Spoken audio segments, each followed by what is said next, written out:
Hola, ¿qué tal? Os habla Lunaticoin y bienvenidos a mi podcast.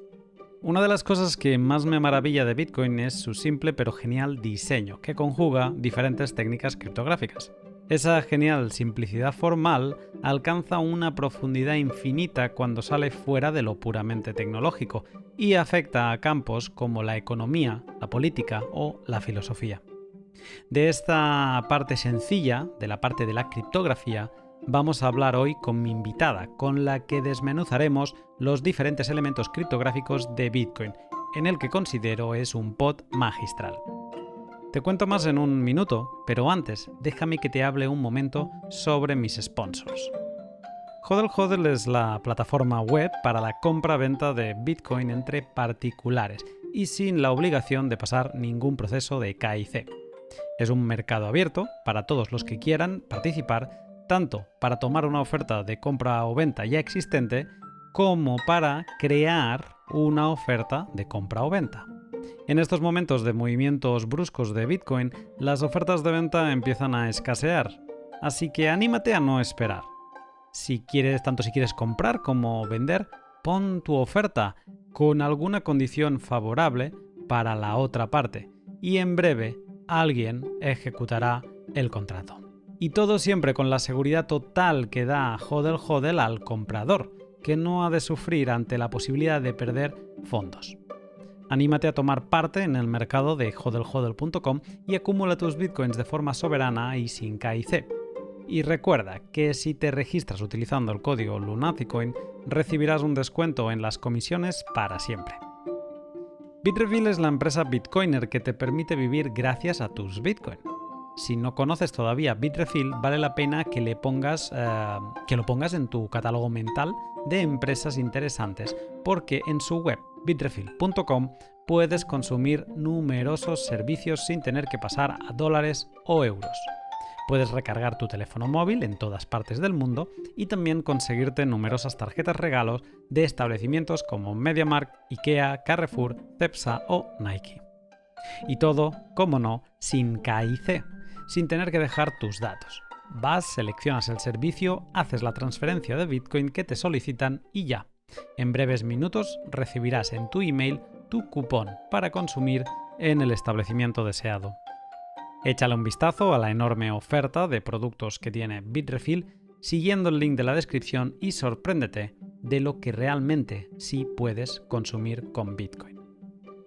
Muchas veces llegamos a Bitcoin viéndole solo su parte compleja, pero Bitcoin es muy sencillo y en este pod vamos a repasar la parte que se suele analizar menos, los diferentes elementos criptográficos de Bitcoin.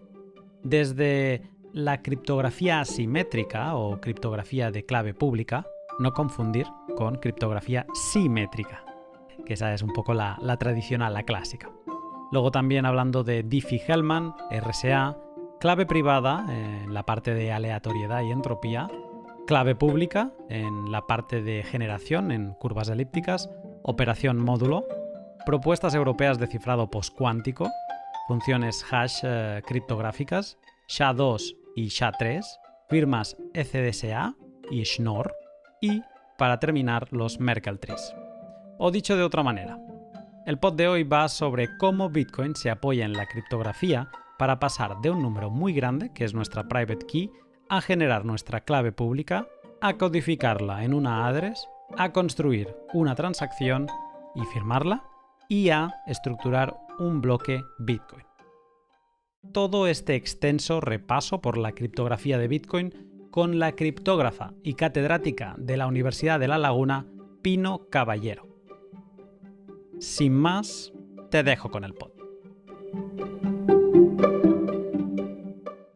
Buenos días, Pino. Hola, buenos días. ¿Qué tal? ¿Cómo estás? Bien, aquí en Tenerife. Hoy tenemos buen día. Bueno, claro, yo ya sé que también tenéis malos días, pero un buen día en casi diciembre, ¿de qué estamos hablando en las islas? ¿De qué temperatura? Pues mira, la temperatura no sé, pero ahora mismo tengo el cielo casi despejado totalmente Ajá. y azulito y con mucho sol, o sea que no me puedo quejar. Ayer y anteayer sí estuvo lloviendo un poco, pero no hace mucho frío tampoco. Bueno, no, en general en las islas con el clima no os podéis quejar y un poco de envidia, aunque también en Barcelona no es que nos quejemos, pero sí, no es lo mismo ni de lejos. Pero bueno, no vamos a hablar hoy del tiempo ni de climatología. Hoy tenemos un tema muy interesante que es la criptografía de Bitcoin. Antes de nada, quiero hablar un poco sobre ti y ver un poco cuál es tu trasfondo para gente que no te tenga ubicada. Em, Te pregunto directamente para que nos expliques tú más, porque yo he leído muchas cosas de ti, pero me gustaría saber cómo lo explicas tú. ¿Cuál es tu background y cómo llegas a la criptografía? Bueno, yo soy matemática, estudié la carrera de matemáticas y en quinto de carrera, porque cuando yo estudié las carreras duraban 5 años, estaba buscando un tema para mi tesina, que viene a ser, voy a traducir porque es que ya tengo unos añitos y la tesina es Mm, una palabra que ya no se utiliza, viene a ser el equivalente del trabajo fin de máster ahora mismo, ¿no? Cuando estaba buscando tema para mi tesina, cayó en mis manos un libro de criptografía, que además era el único libro que había en la universidad, en mi universidad, la Universidad de La Laguna, sobre este tema. Nunca supe por qué estaba el libro este allí, porque no había nadie que se dedicara al tema, ¿no? mm, Y bueno, y me leí ese libro, un libro bastante duro de matemáticas, el Conning, que se llama. Pero bueno, yo llevaba toda la carrera leyendo libros de matemáticas bastante duros. Lo que sí vi al leer ese libro fue lo interesante del tema, ¿no? La criptografía mm, viene a ser una batalla continua entre quienes intentan proteger la información y quienes intentan romper esas protecciones, ¿no? Mediante romper los cifrados, ¿no? Y al mm, mismo tiempo, aparte de ser misterioso, es una cosa, una área muy útil porque la usamos todos los días, ¿no? Cada vez que usamos tecnología. Un área entre matemáticas e informática, un área a caballo. Entonces me enamoré directamente. Llegué a la criptografía, fue un flechazo, decidí dedicarme a la investigación, sobre todo porque me enamoré del tema. Y aunque aquí no había nadie que trabajara en ese tema, en el primer año de la universidad, cuando empecé a trabajar, pues me compré un billete de avión sin conocer a nadie en la península y fui decidida a Madrid a buscar a alguien que me dirigiera la tesis en esa temática y bueno, el destino me llevó al laboratorio de criptografía en el Consejo Superior de Investigaciones Científicas. Varios caminos me llevaron a la que sería mi directora de tesis, Amparo Fuster. Y así empecé. Esto, Hace ya 30 años de esto, ¿eh? eso es lo que te iba a decir ahora. ¿En qué año te decides a ir a Madrid a buscar quién te llevara la tesina? Pues en el año 90 fue cuando me leí el libro, que estaba en quinto de carrera, y en el año 91, que fue cuando empecé en la universidad a trabajar como profesora, pues me compré ese billete de avión, me fui para allá, asistí al primer congreso, a la primera reunión española sobre criptografía, y bueno, y luego he asistido a todas las demás reuniones españolas de criptografía que se han celebrado en España. En el año 91 entré en materia y ya desde entonces, pues 30 años dedicada a este tema. Mm. Em, en el 98 he leído que creas el grupo CryptULL de Ujú. investigación de criptología de la Universidad de La Laguna y que, según tengo entendido, todavía coordinas. Eh, ¿Eso es porque la pasión por la criptografía se alargó, superó la tesina y como que necesitabas embarrarte, estar de forma activa trabajando sobre la materia?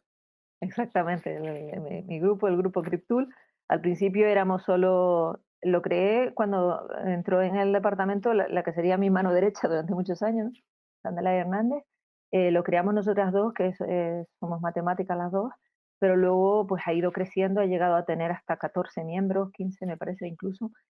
Sobre todo ha crecido con mucha gente de informática, porque esta materia la impartimos aquí en la carrera de informática y entonces, pues ahora seguramente en vez de llamarlo grupo de criptología, lo llamaríamos grupo de ciberseguridad, porque Mm, excede un poco en las temáticas de criptología.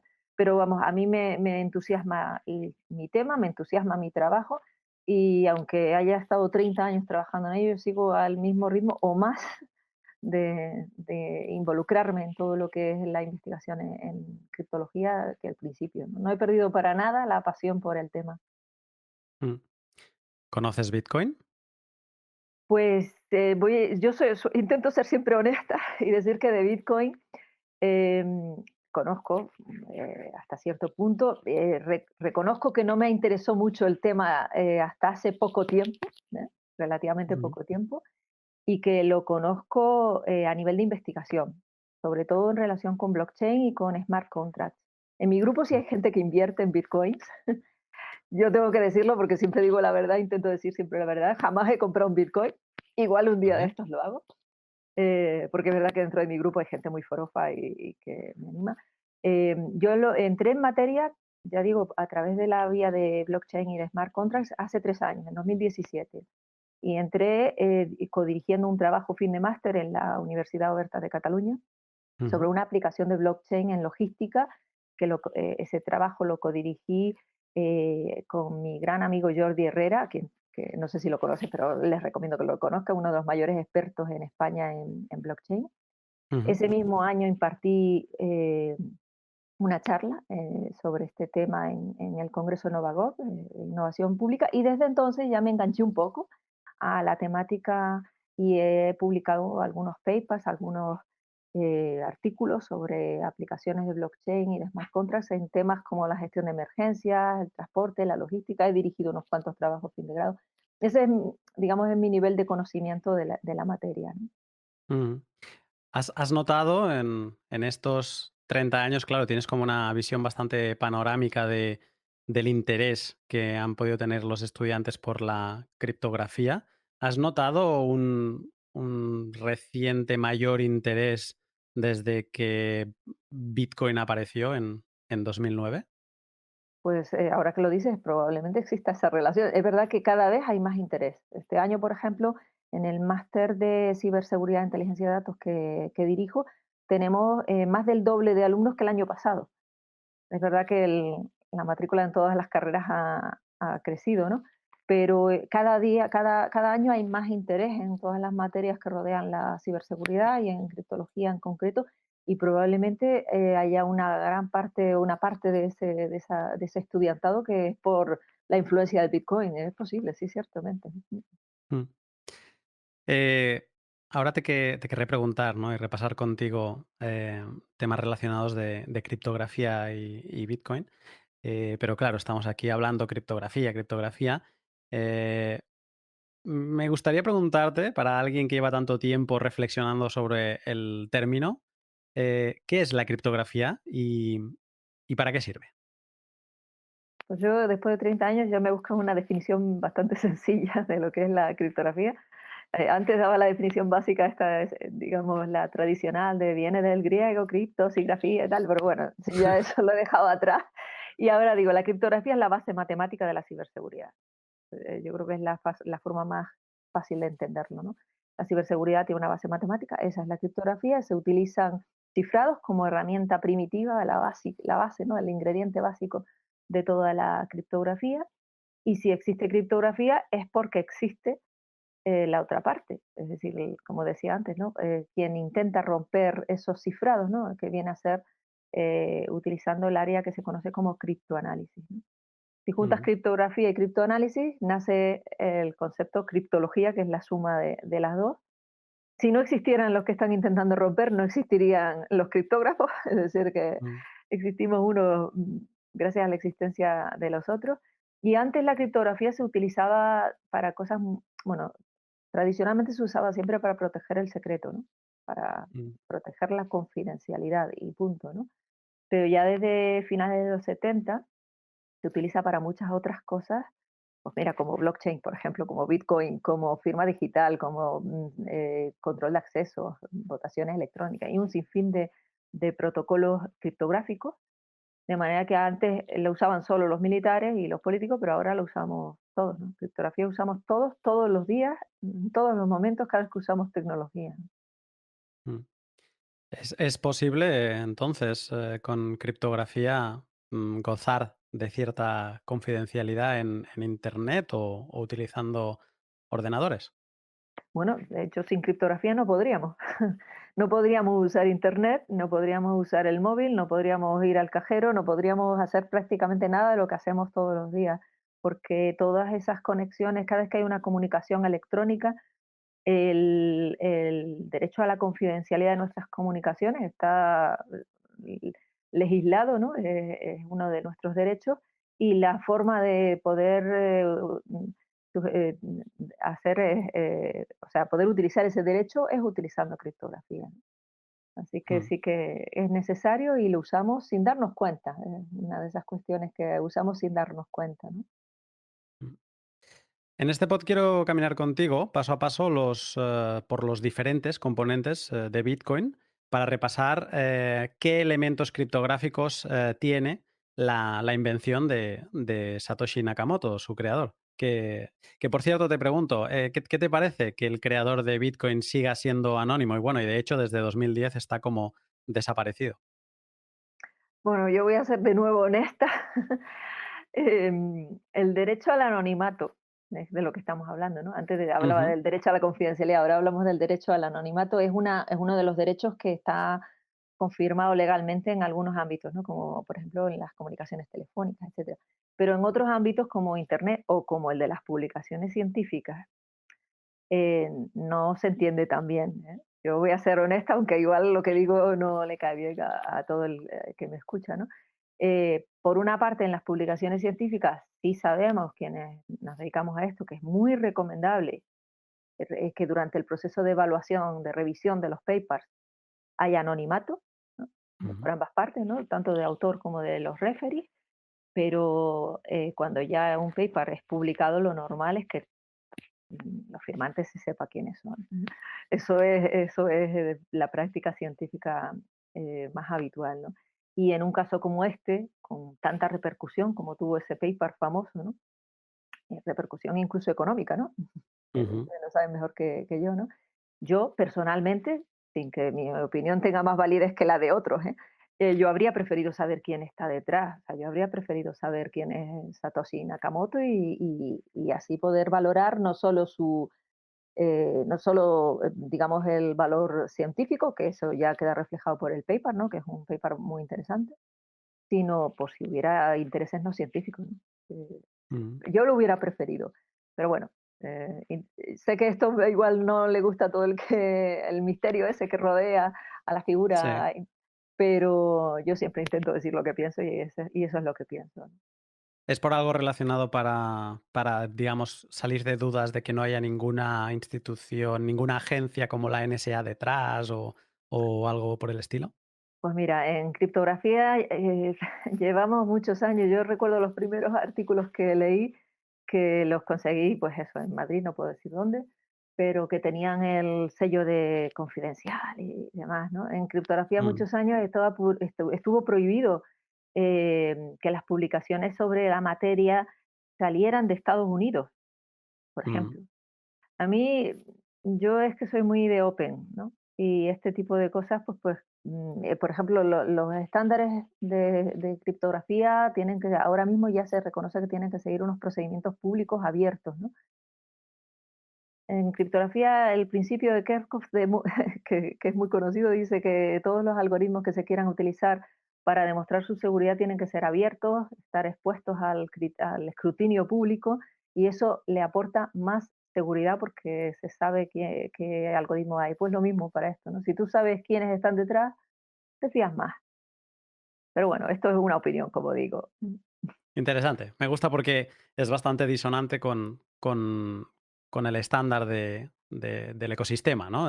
Que se valora como muy positivamente que no se sepa quién es Satoshi por varios motivos y me gusta ver una opinión contraria. Da que Sí, pensar, así igual que me creo algún enemigo con esta opinión, pero bueno, no importa. no.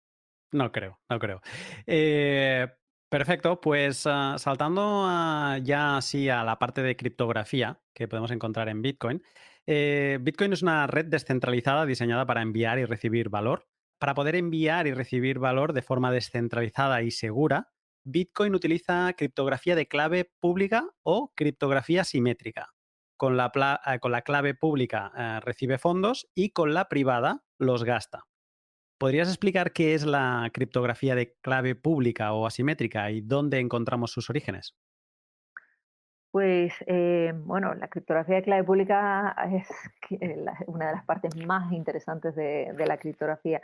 Como dices, los bitcoins son un ejemplo de los más típicos ahora mismo, de los más conocidos de aplicación descentralizada. Una aplicación que se ejecuta en un entorno totalmente distribuido, donde no hay ningún nodo que tenga control total de lo que está pasando en la red. Eso es lo más importante, de hecho, es la característica más importante. En el caso de los Bitcoin, que el objetivo es realizar pagos online en una moneda especial, lo más importante es garantizar la seguridad de las transacciones, ¿no? Mm, Y para poder hacer esas transacciones, como dices tú, son necesarias unas claves que permiten, entre otras cosas, identificar al propietario de los Bitcoins. Para que un usuario pueda proponer una transacción de Bitcoins, que en último término viene a ser un cambio en la blockchain. Yo me voy al término blockchain porque es el que más utilizo normalmente yo, ¿no? ujú, Estamos hablando de hacer un cambio en la blockchain. Es fundamental que en primer lugar, se haga un proceso de autenticación o identificación que en el caso más habitual, las autenticaciones o identificaciones de usuario se realizan con el típico esquema de nombre de usuario y contraseña, ¿no? Pero aquí no es posible porque es un esquema descentralizado y en su lugar se usan claves privadas y claves públicas, es decir, criptografía de clave pública. Eh, Cada transacción requiere que se utilice la clave privada de quien emite la transacción y la clave pública de quien la recibe. mm, ¿M? Y, y todo esto es posible gracias a eso, a la criptografía de clave pública, donde cada usuario tiene que tener ese par de claves, ¿no? Una privada y una pública. Si lo utilizas para cifrar, la usuaria que envía el mensaje cifrado, digo la usuaria porque los participantes tradicionales en criptografía se llaman Alice y Bob, sí. siempre. Bueno, en criptografía y en otras áreas también, en física también se utiliza, ¿no? Entonces siempre hablamos de la emisora es Alice y el receptor siempre es Bob. Y no Ujú, podemos cambiarles el nombre porque esto ya es un clásico, ¿no? Entonces decía, si se utiliza criptografía de clave pública para cifrar, la usuaria Alice que envía el mensaje cifrado tiene que utilizar para cifrar la clave pública del receptor de Bob, porque el receptor Bob utilizará su propia clave privada para descifrar el mensaje. Y como es una clave privada, solo él puede descifrar y por tanto el secreto de la comunicación se queda protegido, ¿no? Si se utiliza criptografía de clave pública para otros objetivos, como por ejemplo la firma digital, se invierten los roles y entonces es necesario pues, utilizarlo en el otro sentido. ujú, Entonces, los cifrados de clave pública, el más conocido hasta el momento, es el RSA, que se basa en la factorización del producto de dos grandes números primos. Por eso, cuando uno abre un periódico y nombran algo de criptografía, enseguida aparecen números primos por aquí. ¿No? Siempre se relaciona, ¿no? El término criptografía con los números primos y es porque el cifrado más conocido es el del RSA. Y bueno, y tiene muchísimas ventajas la criptografía de clave pública. Nació para resolver un problema claro y concreto a través también de un paper como el de Satoshi Nakamoto, ¿no? Que fue revolucionario en el paper de Diffie-Hellman. En ujú, este caso, en este caso sí sabemos quiénes son los autores, Diffie y Hellman. Y ellos propusieron una idea revolucionaria, la idea que está detrás de la criptografía de clave pública, para resolver el problema que existía hasta ese momento en criptografía, el principal problema, que era el de la distribución de claves secretas, ujú, porque en criptografía de clave secreta, emisor y receptor usan la misma clave para cifrar y para descifrar. Y entonces tienen que compartir la clave, esas claves tienen que ser transmitidas con medios seguros y demás. Eso no es nada fácil. Y entonces a ellos se les ocurrió, vamos a separar los roles de las claves de cifrado y de descifrado, que una sea privada, otra sea pública, en el orden inverso, de hecho, al que acabo de decir. Y mm, así nos evitamos tener que estar con este problema de la distribución de las claves, ¿no? Por canales seguros, ¿no? Y a mm, raíz de ese paper en 1976 nació todo el concepto de criptografía clave pública y todos los protocolos criptográficos, todos nacieron a partir de ese paper y de esa idea revolucionaria que en principio era una idea nada más, pero rápidamente se plasmó en algoritmos matemáticos con mucha matemática detrás. vale. Entonces, por lo que entiendo, lo que sería criptografía simétrica sería la tradicional, la que todo el mundo le viene a la cabeza, que es como una password, ¿no? Una única contraseña que sirve para cerrar el candado y abrir el candado, ¿no? Es lo Exacto, mismo. Y exacto. la criptografía de clave pública, tenemos las dos claves, la privada y la pública. Cuando se cifra con la privada, se descifra con la pública y viceversa. No, al ¿Esto revés. es así? Al revés, es fácil, es fácil, es como un trabalengua. Se descifra siempre con la privada, porque si no tenemos un Sí, problema. exactamente, exactamente. Bueno, no, pero para la firma digital sería Ah, un para poco la firma sí, exacto. Sí, sí, te digamos saca que nos interesa, si lo queremos mantener privado, se cifra con la pública y se descifra con la privada, que es la única que tenemos. ujú, Pero digamos que funcionan, o sea, con lo que cifras no puedes descifrar, se ha de descifrar con lo opuesto, digamos, con exacto. con la clave opuesta. De Sí, acuerdo. sí, y las claves están emparejadas, o sea, cada usuario tiene su propio par de claves. Hmm. Y entonces, la siguiente pregunta que te quería hacer era sobre exactamente esto, Diffie-Hellman y RSA, porque es un poco cuando empiezas a leer sobre criptografía de clave pública, los nombres que aparecen, ¿no? Eh, Diffie-Hellman, por lo que dices, un poco como que son los descubridores de la idea. ¿RSA sería una manera de ejecutar esa idea, la más conocida y utilizada? Exactamente. De hecho, los autores del RSA, que son RSA viene de las siglas de Rives, Shamir y Adelman, pues son 3 criptógrafos, muy, muy reconocidos en este mundillo y han propuesto no solo ese cifrado, que es el más conocido a fecha de hoy, sino otros muchos esquemas, ¿no? Sé que muchos os habéis animado este Black Friday a subir el nivel de seguridad de vuestros bitcoins con la adquisición de una Bitbox 2 de la empresa suiza Shift Crypto. Felicidades y bienvenidos al club. Quería aprovechar este espacio para daros alguna recomendación ahora que tenéis vuestra Bitbox 2. Si sois principiantes, descargaros la app de Bitbox y explorar las diferentes opciones de su configuración y también la guía lateral que por cierto está en español. Pregúntate cada cosa que veas que no entiendas para qué sirve y así también irás aprendiendo poco a poco qué es Bitcoin, ¿no? Y cómo funciona. Si sois usuarios medios, animaros a montar un nodo de Bitcoin en vuestro PC y añadirle Spectre. Os dejo un link en la descripción de YouTube y también del tweet de publicación para que veáis cómo montar este nodo de forma muy sencilla y añadirle Spectre. Con este último podréis explorar todas las funcionalidades de la Bitbox 2 en plena privacidad. Y si sois avanzados os animo a leer los artículos de Loop y de Benma sobre lo bien que va Bitbox 2 para realizar operaciones multifirmas. Si todavía no te has animado con la Bitbox 2, recuerda que puedes conseguir la tuya con un 10% de descuento hasta final de año, siguiendo el link de la descripción y utilizando el código Lunaticoin. Hmm. Perfecto, pues te voy a preguntar más sobre claves privadas y claves públicas. Yo por lo que he visto, a diferencia de la historia que busca averiguar qué fue antes, si el huevo o la gallina, en criptografía de clave pública y privada, sabemos que lo que va primero es la clave privada. En Bitcoin en concreto, la clave privada es un número aleatorio muy largo, con valor de entre 0 y 2 elevado a la 256. Siempre se dice, y tú me puedes matizar, que este número sería, o sea, es tan único como escoger de un átomo en concreto de hidrógeno de todos los que hay en el universo. O sea, que es un número tan enorme que tu clave privada es tan única como esto que acabo de explicar del hidrógeno. Te quería preguntar aquí por el concepto de aleatoriedad o entropía.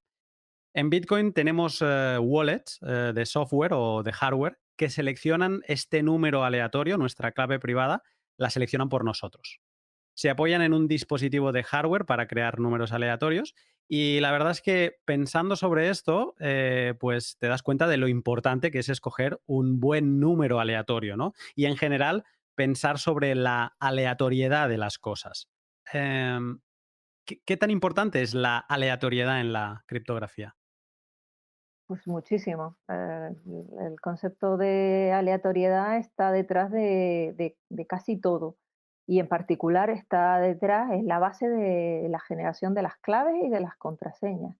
Si una clave o una contraseña no se genera con cierto grado de aleatoriedad, siempre va a ser atacable, o sea, es posible, es fácil atacarlo.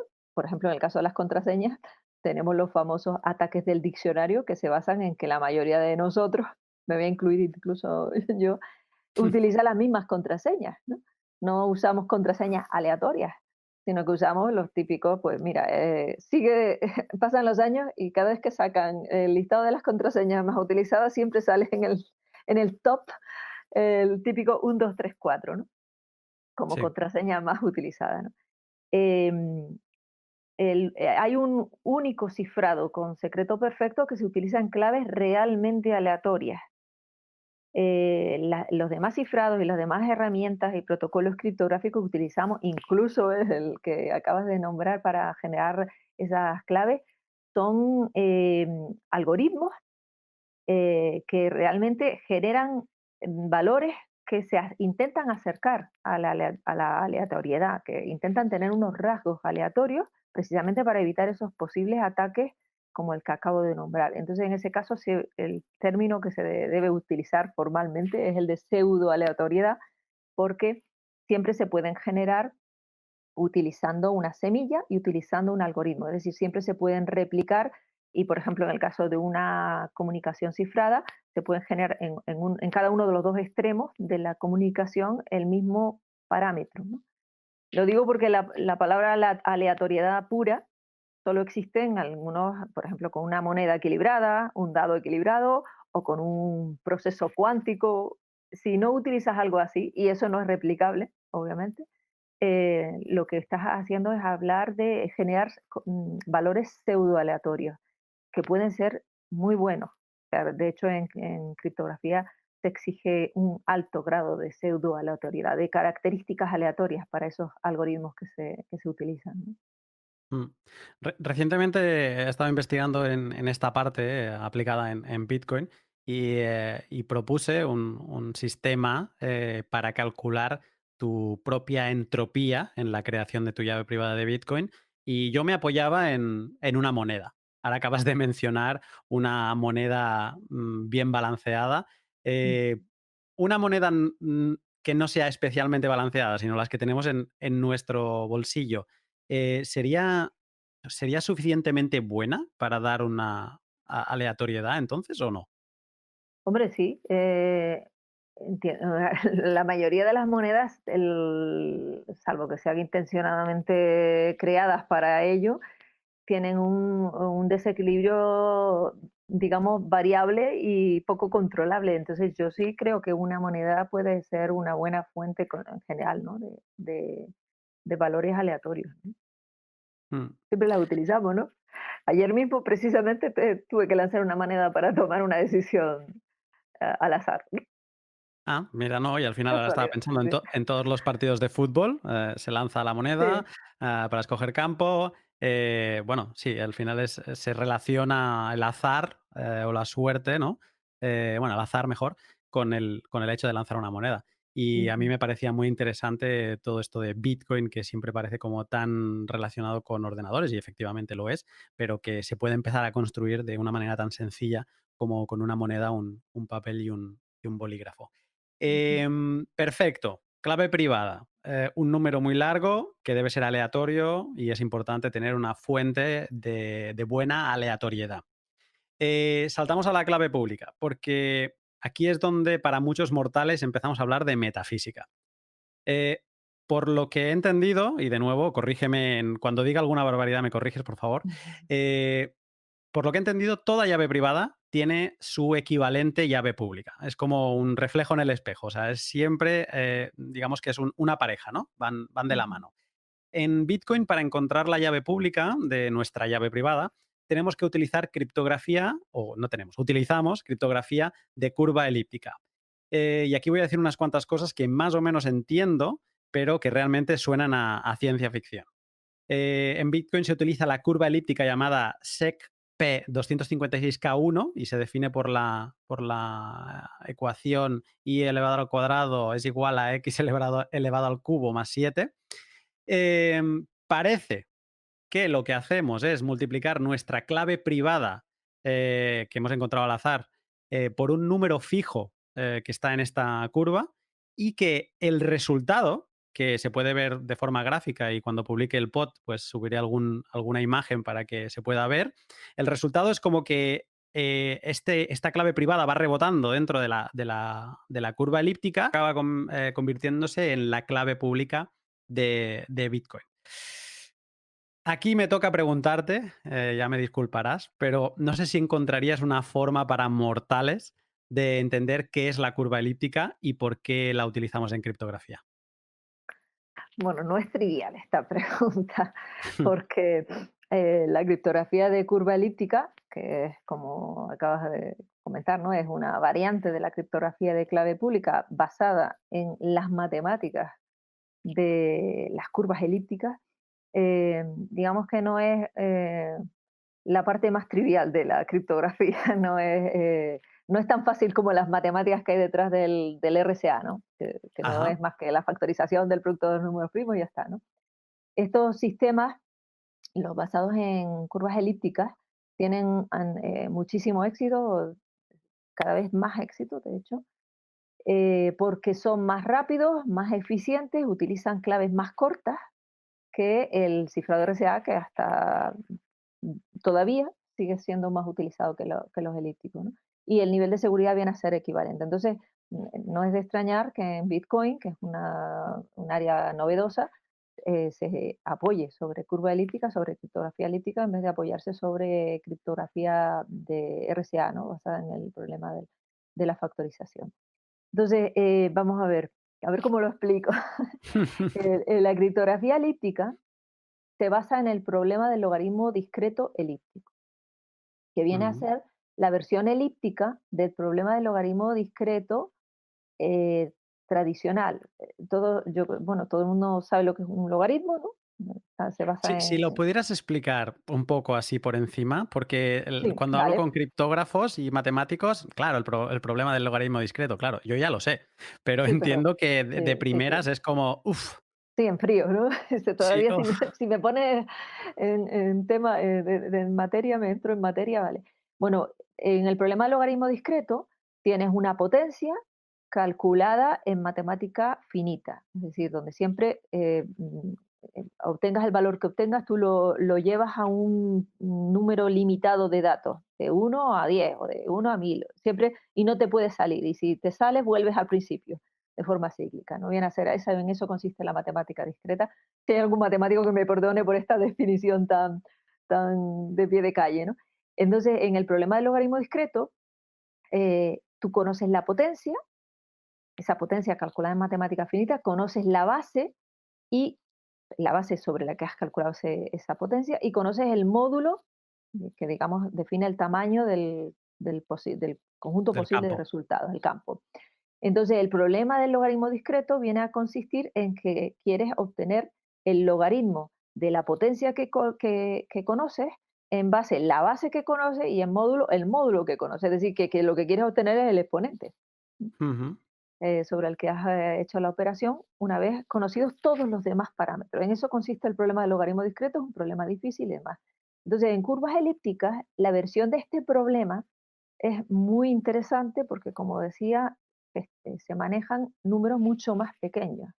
El problema del logaritmo discreto es difícil si los números son grandes. En el caso del logaritmo discreto elíptico no hace falta que los números sean tan grandes y el problema sigue siendo muy difícil. Y ahora aquí hago un inciso que es importante, y es que toda la criptografía de clave pública, toda, se basa siempre en un buen problema difícil. Sí, o sea, Ujú. no se puede definir nada de clave pública si no tienes un buen problema difícil donde, digamos, obtener el resultado de una función es fácil, pero obtener el resultado de la inversa es muy difícil. Por ejemplo, en el caso de la factorización, vuelvo a ponerlo porque es más fácil de explicar, multiplicar dos grandes números primos es trivial, pero una vez los tienes multiplicados, factorizar el resultado es muy difícil. Ese es es un ejemplo, el ejemplo típico Factorizar de... es encontrar el origen, que dos Exacto, números encontrarlo. primos se han multiplicado. Exacto, gracias por el apunte. Eso es lo que se conoce como una función unidireccional. Para definir un sistema de clave pública siempre necesitas una buena función unidireccional, un buen problema difícil que cumpla esa característica. Y el problema del logaritmo discreto elíptico lo tiene. Es muy fácil, digamos, obtener el resultado y es muy difícil invertirlo. Eso sí es verdad.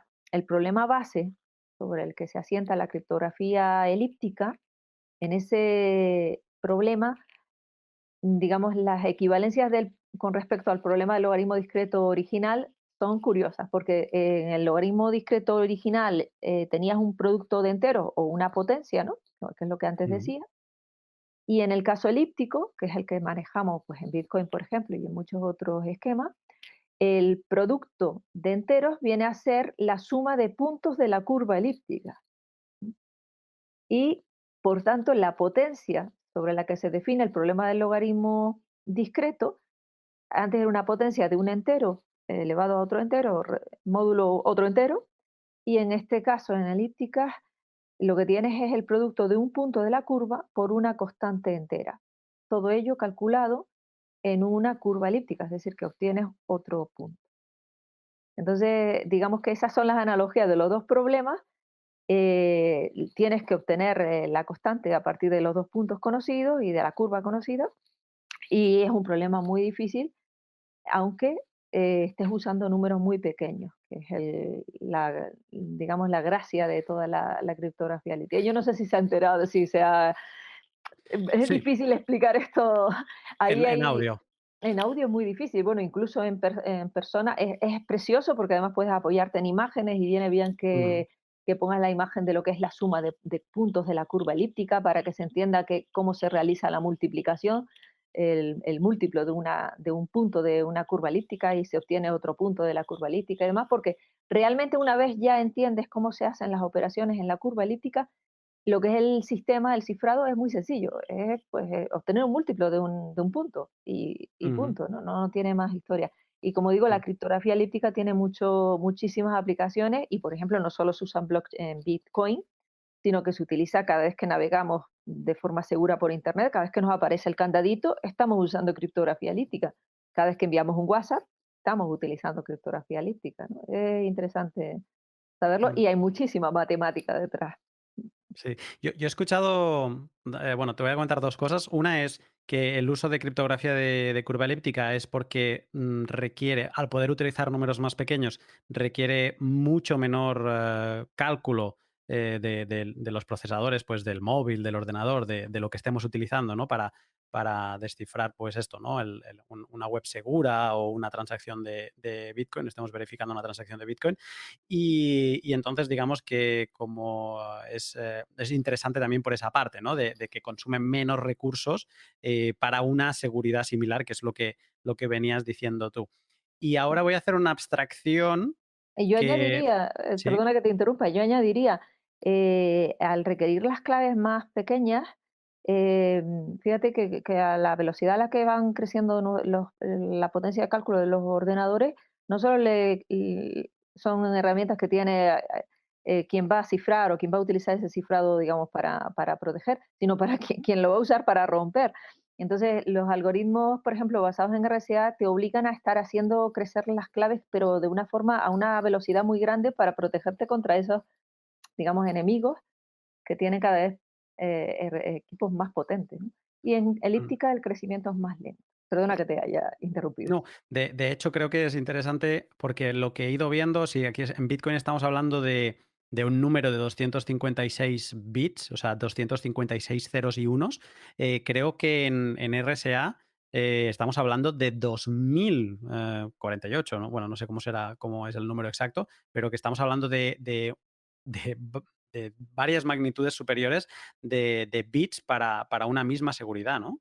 Sí, Va sí, por sí, ahí, ¿no? la diferencia es bárbara y de hecho, por ejemplo, esa diferencia tan grande y también es una diferencia muy grande con respecto, incluso mayor, ¿no? Con respecto a los cifrados simétricos, los de clave secreta, hacen que ese tipo de esquemas sean imposibles en la práctica utilizarlos para cifrar grandes cantidades de información y por eso normalmente se utiliza clave pública y clave privada clave secreta, mejor dicho, clave pública y clave secreta, se combinan en esquemas donde si tienes que cifrar grandes cantidades de información, siempre usas cifrado simétrico, porque no hay quien resista ese cálculo con esas magnitudes que se requieren en clave pública.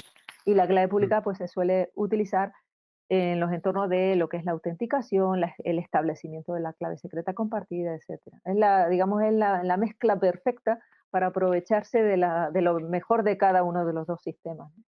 Mm. Y luego ahora te voy a poner una analogía sobre la mesa, a ver si me la aceptas o no, que creo que sirve mejor para explicar la operación módulo, que también es una operación con la que, digamos, la humanidad no estamos muy familiarizados, a no ser que la hayas leído o la hayas estudiado. Pero, y quizá esto que te voy a explicar se pueda utilizar también para entender el problema del logaritmo discreto. Y es como que si te enseñan dos imágenes de un reloj, uno en una foto marca las 12 y en otra foto marca las 2, y te preguntan cuánto tiempo ha pasado, ¿no? La respuesta obvia serían 2 horas, ¿no? Pero en verdad podrían haber pasado 26 horas, porque, o sí, 26 horas sería una opción, o 14 horas, porque el reloj, digamos, tú no sabes las vueltas que ha llegado a dar, pero sabes que ahí marca que que son las 2, pero ¿no? El hecho de no saber cuántas vueltas ha dado el reloj es como, no sé si se serviría para explicar la dificultad de hacer la inversa, ¿no? El ejemplo este me ha encantado, la verdad es que no lo conocía, me lo voy a apropiar cuando empiece a dar, porque las operaciones, la aritmética modular es necesaria en criptografía en todos vamos, en todos, desde la criptografía clásica se basa siempre en aritmética modular y lo primero que tengo que explicar siempre en clase es cómo funciona la aritmética modular y la verdad es que me ha gustado esta forma de explicarlo y me la voy a apropiar, ciertamente, es muy intuitiva, sí. Sí, pues mira, genial. Claro, hablamos de romper y aquí, básicamente en criptografía, en esta relación entre la pública y la privada, es en lo que se basa la seguridad de Bitcoin. La pública, ahora explicaremos cómo, pero se hace, valga la redundancia, pública constantemente. Oye, envíame Bitcoin, esta es mi clave pública convertida en dirección de Bitcoin. Pero digamos que es fácilmente accesible y si hubiera una manera de ir hacia atrás, pues básicamente tendríamos que cambiar todo en Bitcoin porque sería un gran desafío. Cuando se habla de esta posibilidad, siempre aparecen los ordenadores cuánticos y los qubits. Em, ¿Se está preparando un poco la criptografía para la llegada de estos ordenadores? ¿Es algo que nos debamos preocupar? ¿Va a ser una transición tranquila? ¿Cómo lo ves esto? Bueno, ¿se está preparando? Sí, la respuesta es sí. ¿Nos tenemos que preocupar? Digamos que yo diría que nos tenemos que ocupar. Y de hecho, desde hace ya varios años, el enfoque de muchos proyectos de investigación en criptografía se ha volcado, ha girado hacia la criptografía postcuántica, ¿no? Es decir, Ujú, algoritmos que estén preparados para resistir cualquier ataque basado en ordenadores cuánticos. La verdad es que esta historia de los ordenadores cuánticos lleva sonando hace muchos años. Yo la oí hace, no sé, igual hace 20 años que me sonó la primera vez el tema de los ordenadores cuánticos. Eh, yo era, digamos, creía poco en las posibilidades de los ordenadores cuánticos hace 20 años, hace 10 años creía un poco más. Ahora soy consciente de que esto es una realidad más cercana, ¿eh? Y de hecho no solo soy consciente yo, sino que, por ejemplo, en Europa, eh, muchos de los proyectos que yo estoy evaluando con frecuencia, ¿no? En la Comisión Europea se dedican a esto. Ahora mismo hay un proceso de selección del estándar de cifrado postcuántico abierto a nivel mundial, como dije, un escrutinio público. Desde el año 2017 empezaron 59 propuestas que se enviaron desde todas partes del mundo. Llevamos 3 años evaluando esas propuestas, ahora mismo tenemos 7 sobre la mesa. ujú. Supuestamente alguna de esas 7 será elegida estándar de cifrado postcuántico. Yo estoy ahora mismo en el seguimiento de un par de proyectos europeos que lideran alguna de esas propuestas de estándar de cifrado postcuántico. Y bueno, como hemos nombrado la criptografía de clave secreta y la criptografía de clave pública, conviene aclarar que en el caso de la criptografía, el peligro de los ordenadores cuánticos es sobre todo contra los criptosistemas de clave pública, es decir, el que está detrás de Bitcoin, por ejemplo, porque los criptosistemas de clave secreta no sufren tanto, solo sufren o un poco porque hay un algoritmo que está más que diseñado, es uno de los primeros que se diseñó para usar con ordenadores cuánticos, que lo que hace es acelerar los ataques por fuerza bruta, es decir, probando todas las claves una detrás de otra, el algoritmo de Mm, Grover. Este algoritmo obviamente se puede ejecutar contra cualquier sistema, incluidos los sistemas de clave simétrica, pero si tú simplemente duplicas el tamaño de las claves ya puedes impedir esos ataques. En el caso de la criptografía de clave pública no es tan simple. Ahí sí que habría que rediseñar todo. Los cifrados elípticos, por ejemplo, dejarían de ser válidos si salen los ordenadores cuánticos. Si se convierten en ordenadores, digamos, mm, de uso público para todo el mundo, Bitcoin tendría que sustituir su base, porque la base elíptica no le valdría para nada. Bueno, no solo Bitcoin, o sea, toda la seguridad que tenemos ahora mismo, toda, la de la comunicación por internet, la comunicación por móviles, toda la seguridad que tenemos ahora mismo la tendríamos que sustituir. Y es verdad que, pues como digo, hay muchos proyectos que se están desarrollando en los diferentes posibles esquemas de cifrados postcuánticos basados en retículos, basados en hash, basados en códigos. Hay unas cuantas bases de matemáticas, una matemática bastante potente otra vez, mm. eh, que tendrá que sustituir toda la criptografía de clave pública que usamos actualmente.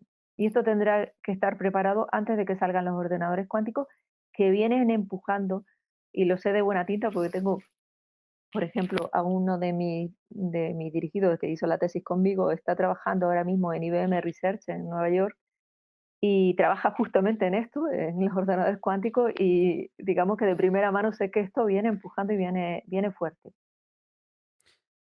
Pues ahora seré yo el que te tomaré una frase de no debemos preocuparnos, pero debemos ocuparnos, ¿no? De irlo trabajando porque parece ser que es serio y sobre todo cuando todo se apoya al menos Bitcoin, en criptografía de curvas elípticas. Mm, exactamente. Tendremos que estar preparados para cuando eso ocurra. Entonces, es verdad que los proyectos pues tienen que tener un enfoque postcuántico. Ya intentar diseñar criptografía precuántica, ahora sí que ya, hace 20 años cuando me lo decían, yo decía, bueno, bueno, bueno. Pero ahora ya sí que pienso que la criptografía que hay que ir diseñando tiene que estar preparada para esos ordenadores. Mm. Bueno, pues estaremos al tanto, investigaremos un poco más también. Pero bueno, volviendo a Bitcoin, hemos dejado la criptografía de Bitcoin en que hemos conseguido nuestra clave pública, que son estos dos puntos que X, Y, las coordenadas X, Y, de esta curva elíptica. Y ahora lo que hace Bitcoin es muy interesante porque un poco como que domestica esta clave pública que es muy larga, ciertamente, que tiene como pues en hexadecimal creo que tendría 130 caracteres. La domestica un poco para hacerla más legible y corta. Voy a repasar rápidamente lo que hace, no, para quien lo escuche no es importante que se quede con los detalles, pero sí que lo voy a dejar aquí documentado. Primero se agarra la clave pública de 65 bytes y le aplica un doble hash. Primero un SHA-256 y luego un RIP MD160. Sobre esto aplicamos un doble SHA-256 para obtener un checksum. Sí, sé que todo esto puede sonar a griego, ¿eh? Luego tomamos el resultado del primer doble hash, le añadimos el checksum y lo codificamos en base 58 para que al final se quede todo en apenas 34 caracteres hexadecimales. No, hexadecimales no. 34 caracteres de la base 58. Ahora lo he dicho bien. Aquí aparece otro elemento que creo que se utiliza bastante en criptografía y te quería preguntar por ellos, que es el hash. No sé si te animarías a explicar qué es un hash y en qué se basan para que sea una función unidireccional de la que no puedes ir hacia atrás. Pues una función hash, pues una función matemática, ¿no? Que tiene como entrada un conjunto de elementos, en general bastante grande, y digamos que la esencia de su definición es que convierte un conjunto de elementos, en general bastante grande y en general de cualquier tamaño, lo convierte en un rango de salida finito, con una longitud fija, que normalmente es más pequeña que la entrada, ¿no? Eso viene a ser la definición de lo que es una función hash, es decir, que lo que hace es comprimir los datos, ¿no? Las funciones hash que se utilizan en criptografía y que se utilizan en blockchain también y en Bitcoin son funciones hash criptográficas, donde además de cumplir esa definición básica de lo que es o sea, de la esencia de la compresión de los datos, se tienen que cumplir otras características que son muy importantes, para que no puedan ser atacadas. Una de ellas es que, eh, si, bueno, que sea unidireccional, lo acabas de decir tú, ¿no? Que aunque dada una entrada sea muy fácil calcular la salida, tiene que ser muy difícil a partir de la salida, calcular la entrada a la función. Eso es una de las características más importantes de las funciones hash criptográficas y es imprescindible porque si no, em, pues muchas de las características de Bitcoin se perderían, ¿no? Y luego hay otra característica también importante en el caso de las funciones hash criptográficas, que es que si tú conoces dos entradas, dos salidas, perdón, o sea, conoces una salida, que tú intentes conseguir dos entradas que produzcan la misma salida, es decir, buscar dos valores de entrada que colisionen en la misma salida, ¿no? Que sea difícil producir colisiones de salidas de entradas distintas, ¿no? Esa características, permiten que las funciones hash criptográficas se utilicen, por ejemplo, para proteger la integridad de la información, es decir, para garantizar que una información no ha sido modificada. Fíjate lo importante en el caso de Bitcoin, ¿no? Que no puedas modificar, pues, las transacciones. Una vez están hechas, no se pueden modificar. Gracias a las funciones hash, esto es posible porque, por estas características que acabo de decir. Entonces, cuando tú tienes un mensaje, una información y le aplicas y obtienes su valor hash, ese resultado final es una prueba de que el mensaje no ha sido modificado desde el momento en el que se calculó. En tu pregunta nombrabas SHA, ¿no? Si no recuerdo mal. El SHA-256 es como el hash principal en Bitcoin, también es el que se utiliza para minar, o sea, sí, es como el característico de Bitcoin. Pues SHA es una familia de funciones, concretamente pues la que se utiliza es la de longitud 256 bits, que es la que se utiliza en Bitcoin, y toda la familia SHA, la- las diferentes versiones SHA-1, SHA-2, se basa en un conjunto de operaciones, desde mi punto de vista, bastante aburridas, porque no me gusta mucho. Hay algunos algoritmos que me entusiasman y otros que me aburren, y en el caso del SHA-2, SHA-256 y los demás compañeros de la familia, se basan en iteraciones constantes, operaciones binarias, AND, complementario, desplazamientos, todo a nivel de bit. A mí me encantan los bits y todas las operaciones a nivel de bit, pero digamos que el algoritmo propiamente es un poco, matemáticamente, un poco repetitivo. Hay un nuevo estándar de función hash que se eligió en el año 2012, ya van pasando los años, ¿no? Ujú. Que se le conoce tradicionalmente como SHA-3, pero que no tiene nada que ver con los anteriores y que también se utiliza en Bitcoin, no sé, no recuerdo exactamente en qué, ahora mismo, pero se basa en Kexak, que es una construcción matemática conocida como la construcción de esponjas, que lo que hace es absorber la información que quieres comprimir y después, pues exprime la esponja, hablando así, Sí. digamos, es lo que puedo permitirme en un podcast, ¿no? Exprimir esa esponja para sacar el resumen, utilizando funciones de permutación. Entonces tiene como dos fases, una fase de absorción y una fase de exprimido, y matemáticamente es bastante más interesante. Actualmente se le reconoce como una función hash mucho más segura que la SHA, y aunque se use el SHA-256 ahora mismo, estoy segura de que se sustituirá por el nuevo estándar. el basado Mm. en las funciones Keccak pronto, porque Eh, en criptografía tenemos que estar siempre actualizándonos porque los ataques nos vigilan y nos persiguen, ¿no? no, no, es que ya me está sorprendiendo que lleve tantos años, porque al final, Sí. ahora dudo, pero bueno, sí, empezó en 2009, por lo tanto, sí, este año va a hacer 12 años, en cosa de un mes va a hacer 12 años Bitcoin. Entonces ya me empieza a sorprender escuchándote que haya aguantado tanto tiempo tan inmutable, por decirlo así, en esta parte. Mm, sí. Decías ahora que no te entusiasma mucho el SHA, ya solo por curiosidad, ¿hay alguna función hash que sí que te entusiasme?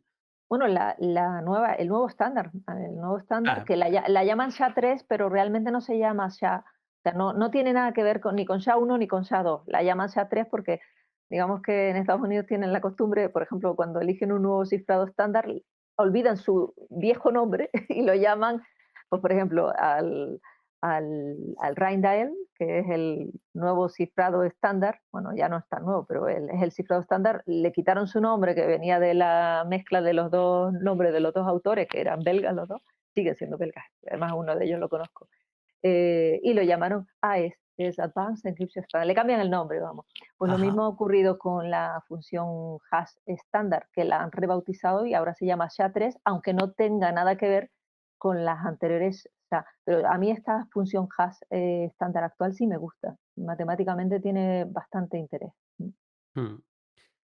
Te quería preguntar por el último paso, habiendo superado el hash, se codifica uno de estos resultados en base 58. No te quiero preguntar por la base 58 en concreto, sí que hay diferentes bases, base 64, ¿no? Y hay diferentes maneras de codificar pues un dígito. Te quería preguntar por el concepto de codificar. Creo que debe ser un error común el pensar que codificar y encriptar es lo mismo. No sé si tendrías una definición para explicar la diferencia que hay entre codificar y encriptar. Bueno, esa es que suele ser mi primera explicación. Digo, antes de que empecemos a hablar de criptografía, por favor, usemos los términos. En matemáticas somos un poquillo pejigueras con esto, ¿no? Usar las palabras correctas para definirnos, referirnos a los conceptos, ¿no? Pues es muy sencillo. Cuando tú hablas de codificar, no presupones que vaya a haber ningún enemigo. O sea, la codificación, el objetivo es intentar corregir o detectar o corregir, las dos cosas, los errores de cualquier transmisión en una información por un canal donde puede haber errores y llega a destino y quieres corregir los errores para recuperar el mensaje transmitido. Pero no se presupone que hay un enemigo en medio intentando fastidiar, ¿no? Intentando cambiar o modificar el mensaje o leerlo o lo que sea. En el cifrado intenta proteger el secreto de esa información. El objetivo es diferente, los métodos que se usan son muy diferentes. Mm. Mm. Estamos fatal de tiempo, así que voy a intentar dejar dos preguntas más para ver si un poco, aunque sea de forma rápida, pero haber tocado yo creo, los elementos más importantes de la criptografía de Bitcoin. Por la parte de la clave pública, hay privada, pública, direcciones y luego hash y codificación tendríamos repasado. Ahora tocaría pasar a la parte de las transacciones, que en Bitcoin es muy bonito. Si alguien no lo ha visto, pues os invito a que la hagáis. Una transacción de Bitcoin no es más que seguir una estructura de, a ver, ¿esto a dónde va? Vale, pues ponme aquí a dónde va. ¿Cuánto le vas a enviar? Vale, pues ponme aquí lo que vas a enviar. Y un poco, pues así, ¿no? Haces una estructura de datos ordenado de una manera determinada y una vez cuando tienes toda esa estructura montada, tomas esa información y la firmas, o sea, el que va a gastar, lo que decíamos al principio, firma esa transacción con su clave privada para demostrar que sí, que obviamente es el propietario de esos bitcoins el que quiere ahora gastarlos. Em, Hemos hablado antes un poco de lo que es una firma electrónica, que es básicamente pues, el proceso inverso, ¿no? De la clave. Bueno, es una de las posibilidades de la criptografía de clave pública. Te quería preguntar por los, no sé si llamarle tipos o estándares, porque en Bitcoin se utiliza el Elliptic Curve Digital Signature Algorithm o ECDSA, que también se ve, quien esté por Twitter, pues alguna vez se puede haber cruzado con este término en referencia a Bitcoin. Y, y ahora, dentro de poco, se va a introducir una posibilidad de utilizar otro tipo de firmas, que son las firmas Schnorr. Que pues bueno, que hasta hace unos años estaban bajo patente y por eso no se utilizaron en Bitcoin. Ahora ya ha caído la patente y parece ser que, de hecho, las ECDSA son una copia con bastantes limitaciones de las Schnorr, pero públicas. Te quería preguntar por estas dos. No sé si son conocidas estas firmas Schnorr fuera del mundo Bitcoin o, bueno, en general, por estos dos sistemas. Bueno, yo, como digo, ya es la tercera vez que lo digo, intento ser honesta. Yo la firma Snow nunca he trabajado con ella. Sí sé que, o sea, es un término conocido fuera del mundo Bitcoin. Ujú, Eh, no es la firma digital más habitual en las aplicaciones criptográficas, pero es verdad que va ganando terreno, cada vez suena más y no me extraña que se esté planteando sustituirla, aunque bueno, actualmente se utiliza mucho más la firma digital elíptica, es decir, que el cambio no creo que, si se cambia la firma digital basada en criptografía elíptica por la Schnorr en Bitcoin, probablemente será uno de, de las primeras áreas en las que se sustituye la ujú. firma elíptica por la Schnorr.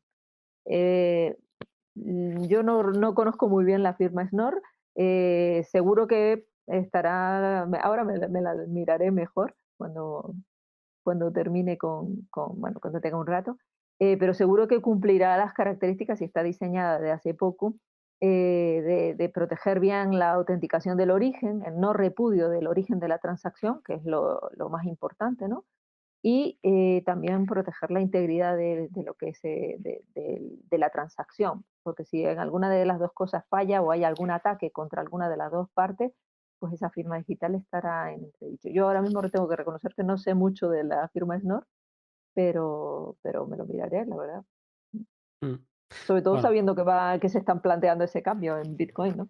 Hay sí, de hecho. muchísimos temas en criptografía y no da un abasto para leérselos todos, pero si ya ves que va a ganar protagonismo en este sentido, pues merece la pena. Mm.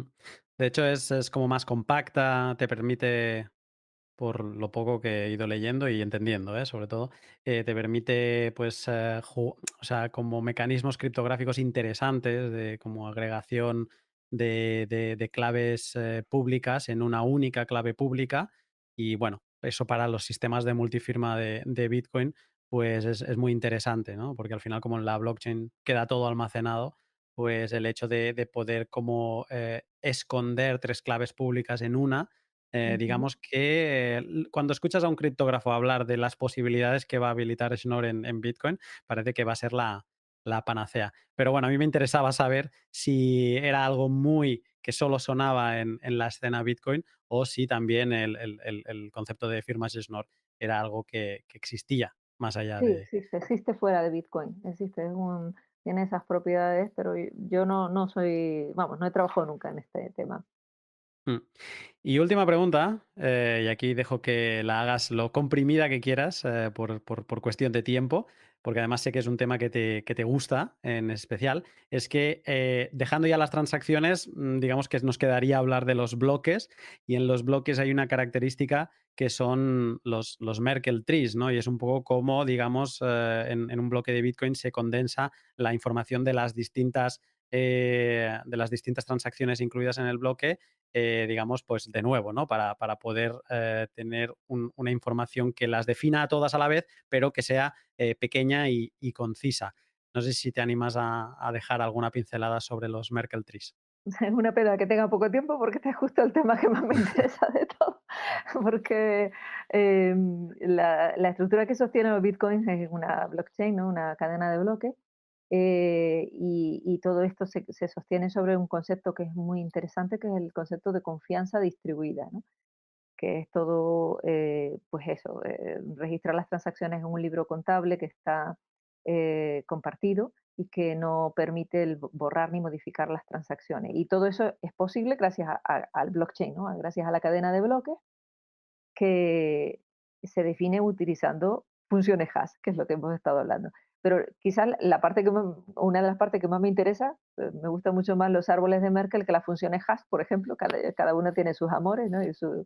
Y Ujú, los árboles de Merkel son una estructura de grafos, que es mi otro gran amor, aparte de la criptografía, son los grafos, donde la raíz del árbol, como decía, representa el hash de todo el árbol. O sea, representa, en la raíz del árbol tienes contenido resumida, el contenido de todas las transacciones que cuelgan de esa raíz, ¿no? Y utilizando la menor cantidad de espacio y además, pues, digamos, con las características de las funciones hash que antes decía, ¿no? No permite que cualquier pequeño cambio implica un cambio, cualquier pequeño cambio en cualquiera de las partes del árbol, en la hoja más lejana del árbol, implicaría un cambio en todo lo que está por encima de esa hoja, incluida hasta la raíz. Permite detectar cualquier cambio. ujú, Entonces, permite pues, verificar que las transacciones realmente son correctas y no han sido modificadas. ujú. Es una estructura preciosa, una estructura matemática, pues eso, apoyada en valores aleatorios, o sea, el concepto de aleatoriedad que antes nombramos, apoyada también en el concepto de función hash. Y como no hay mucho más tiempo, no puedo decir mucho más, pero me encantaría seguir hablando del tema de los árboles de Merkel. Eh, Pino, te agradezco el rato. Hemos hecho, yo creo, un buen camino. Seguramente, si alguien más especialista en Bitcoin lo escucha, pues a lo mejor detecta, pues podrías haber hablado de esto o aquello. Ya De los pido smart disculpas. contracts, por ejemplo. Sí, ¿no? Y además smart contracts que también tenemos en Bitcoin, aunque mucha gente se piense que es de otras cadenas o únicamente, pero sí, hay diferentes cosas. Yo Ujú. creo que como una introducción a la criptografía de Bitcoin, ha sido una gran charla y te agradezco el momento que me has podido dedicar para esta conversación. Ha sido un placer. Muchísimas gracias por invitarme. Estamos en contacto. Un saludo, Pino. Hasta luego.